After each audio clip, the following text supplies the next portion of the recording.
Did you just buy a car with a double-digit interest rate? Money mistakes happen all the time. In this video, we're talking about money mistakes to avoid.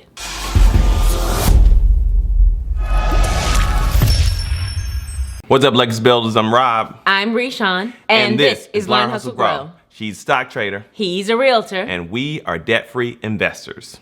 If you've been following our journey, then you know that at the end of 2018, we left our W-2 jobs, and in 2019, we traveled the world. We focused on debt paydown and long-term investing in both real estate and the stock market to achieve financial independence.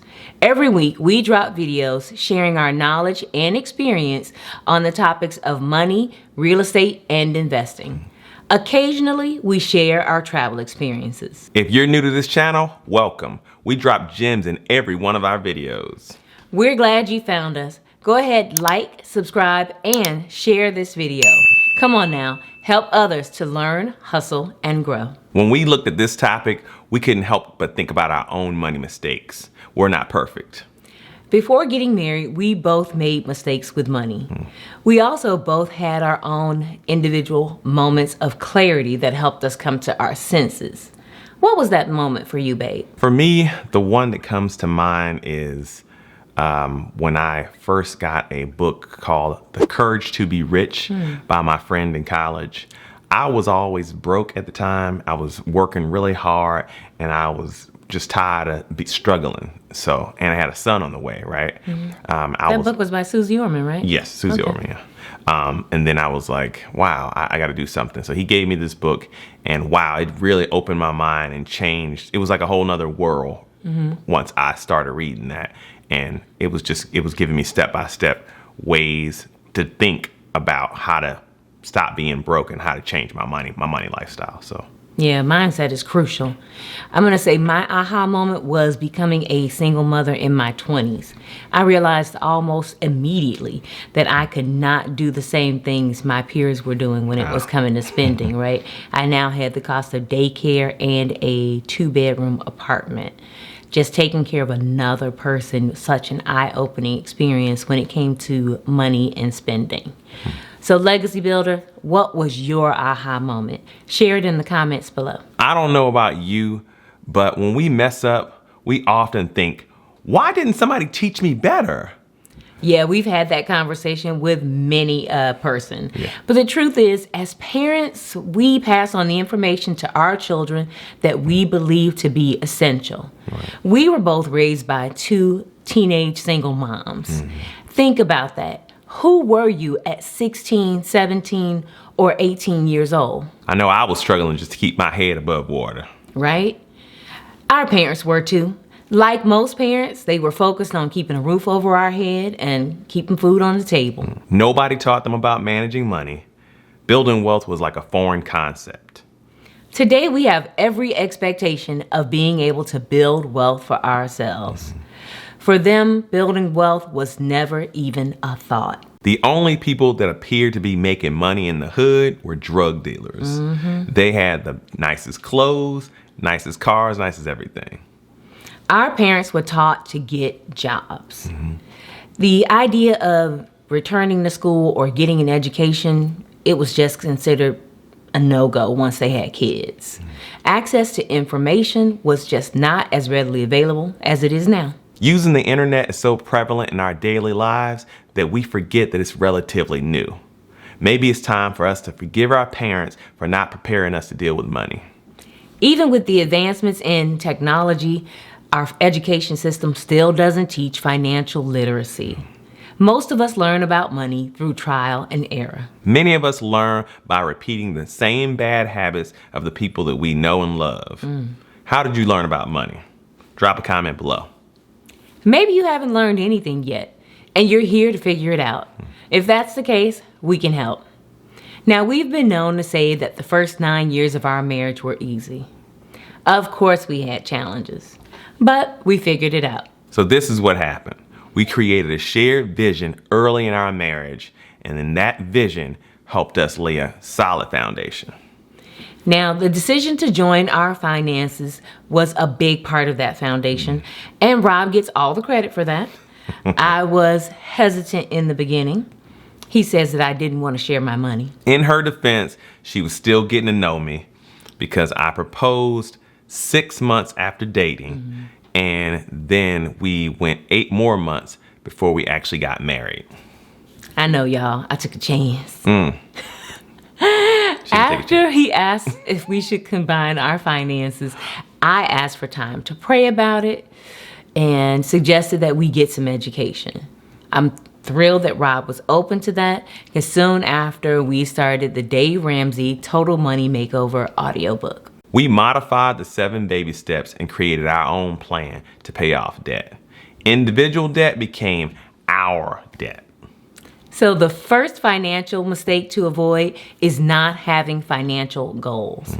Coming into agreement about our debt and the decision to create an emergency fund was the beginning of establishing our financial goals. If you know our story, then you know it took 9 years of paying off debt and investing to achieve financial independence. It's no coincidence that we look back on those first 9 years as the absolute easiest time in our marriage.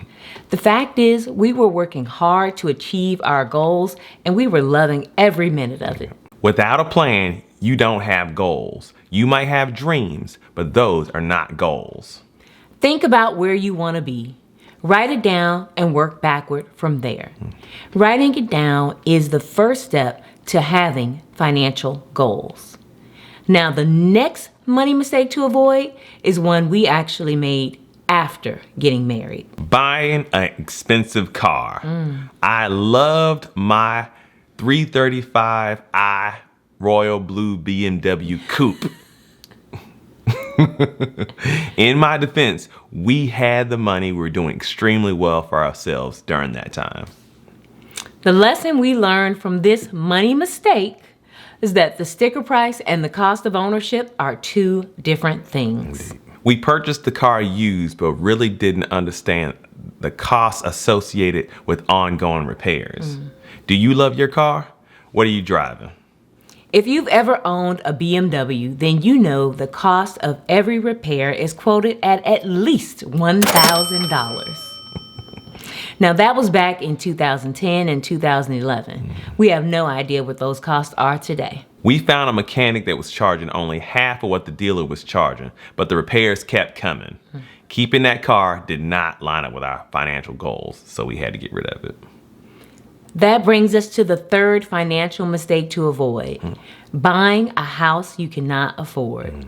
The mortgage you qualify for and the house you can afford are not the same thing. The mortgage you're approved for is what the bank is willing to lend you.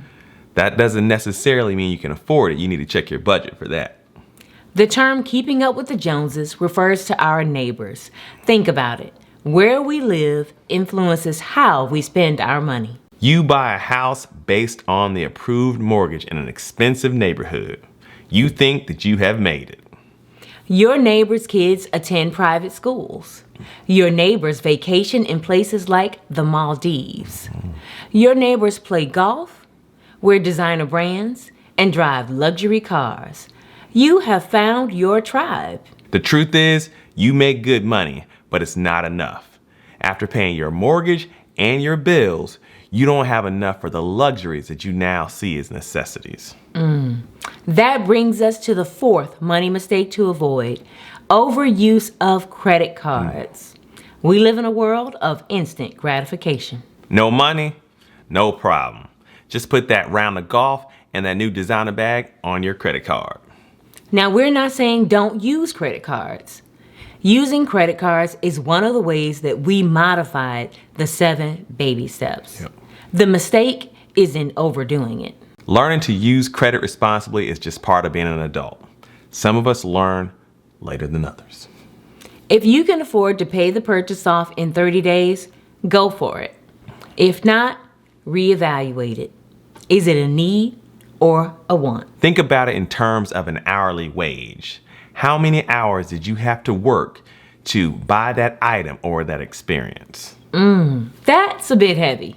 Let's move on to money mistake number 5, failure to invest. If you don't put your money to work for you, you'll always have to work for money. Start with as little as $25 a pay period in your retirement account. We know it's hard, but next time you get a raise, don't spend it. Invest it. Start now. If you have a six-figure income and realize that you're not where you want to be when it comes to money, assign every dollar a task.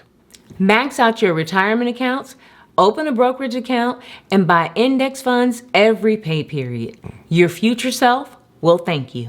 By not taking action, you're putting your future at risk. If you stayed with us this long, you deserve a bonus. This is something we're all starting to think about more often. Money mistake to avoid number 6 is staying with one company too long. Most employers offer an annual increase of 3 to 6%. Your best chance at increasing your income is by changing jobs. Companies pay more money for diverse experiences. Your younger colleagues who have worked for your competitors are probably making more money than you. Got questions? Comment below. See you in the next video.